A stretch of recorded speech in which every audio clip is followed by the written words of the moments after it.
పసుపు పెట్టి పసుపుకి ముక్క పుడకట్లు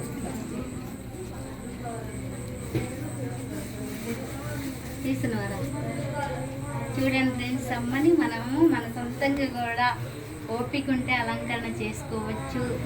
అమ్మని సారం కానించి అలంకరణ వరకు, చెక్క పూల అలంకరణ వరకు, శారీ అలంకరణ వరకు ముక్కు పుల్లలు చూడండి, ముక్కు పుల్ల పెడుతున్నారు అమ్మకి ముఖ్యంగా. ప్రతి ఒక్కటి కూడా మనం అనేది చేసుకోవచ్చు అన్నమాట. అలంకరణ కూడా చేసుకోవచ్చు.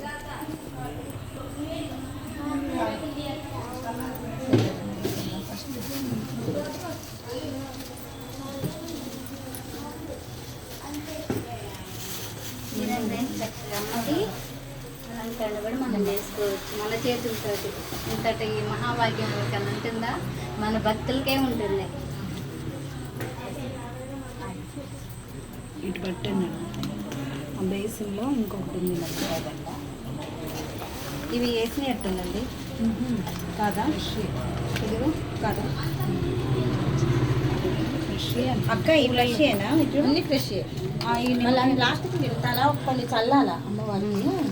వేడి కూరుకొని ఓకే, ఇగో ఏం చేయాలి?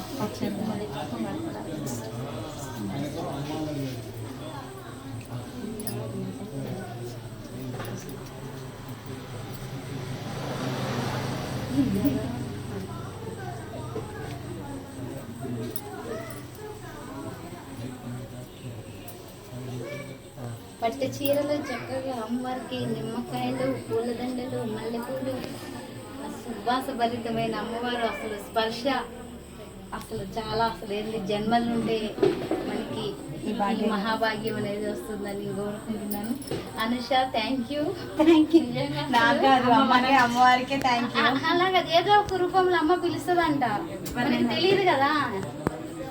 నేను కూడా, నాకు కూడా ఇప్పుడు అమ్మవారు అసలు నేను అక్కడికి వెళ్ళాలనుకున్నా అనమాట. చాలా దూరం ఎలా అని కాకినాడ దగ్గర కొవ్వూరు వెళ్ళాలనుకున్నా, కానీ అంత దూరం ఎలా వెళ్ళాలి, వెళ్ళలేమని ఎలా అనుకున్నా. కానీ ఒకరు నాకు చెప్పారనమాట, నువ్వు అంత దూరం వెళ్ళడం ఎందుకు, ఇక్కడ గొంసలాపురం దగ్గర అమ్మవారు ఉన్నారు స్వయంభూ అని చెప్పారనమాట. ఒకసారి అసలు వచ్చి చూద్దాం అసలు ఎలా ఉంటుందో ఇక్కడ అని వచ్చి చూసాను అనమాట. నేను నా సంకల్పం అనేది ఒక 5 వారాలు అమ్మవారిని ఇది చేశాను అనమాట. అమ్మ నాకు నేను ఒక కోరిక కోరుకున్నా, నా ఇల్లు అనేది నాకు దక్కితే నేను ఏం చేయాలో అది చేసుకుంటాము అన్న. కానీ నాకు 2వ వారంలోనే నాకు ఆ ప్రతిఫలం అన్నది జరిగిపోయిందనమాట.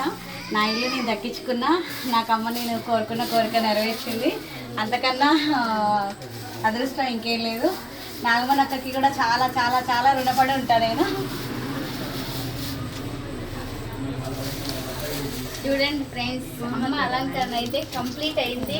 కూడా చక్కగా తల్లి బంగారం దిష్టి తాకేటట్టుంది. అమ్మ ఎంత చక్కగా ఉంది చూడండి.